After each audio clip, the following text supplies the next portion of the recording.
Well, with questions being asked about how the Secret Service allowed a bullet to come within millimetres of killing Donald Trump, a video surfaced showing the agency's boss, Kimberly Cheatle, boasting about a desire to increase diversity.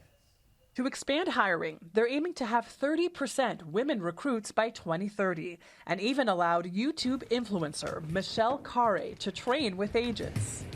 But I'm very conscious as I sit in this chair now of making sure that we need to attract diverse candidates and ensure that we are developing and giving opportunities to everybody in our workforce.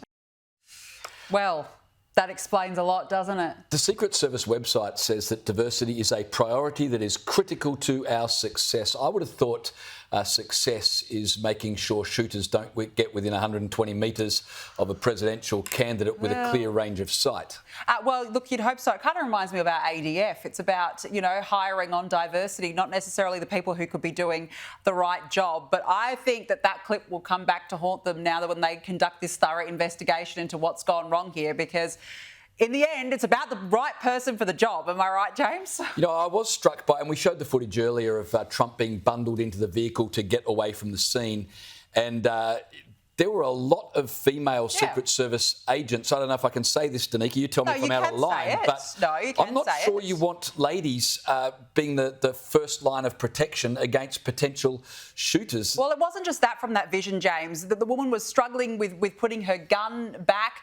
There was a woman who was busy then putting her sunglasses on. There was a lot of fumbling around in what were really critical moments, trying to get the president away from that scene and then back into the car again. But importantly, 30% of the Secret Service are female. Well, I mean, that's all that matters. It's diversity, James. It's all about diversity.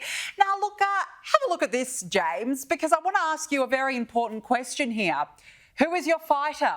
Is it Trump v. Bullet, or is it Biden v. Stairs? I mean, these are very critical questions that need serious answers. That meme has gone viral, and of course it combines the two big news stories of the last week, right? We've been talking non-stop about Joe Biden's mental problems, illustrated by his inability to walk upstairs. Now we're talking about Donald Trump. Survives this assassination attempt and does it with defiance and with strength. The comparison is stark. Well, I'm surprised that CNN haven't actually used that picture because they did say that Trump fell. That was their line. So perhaps they could start trundling out that meme from now on.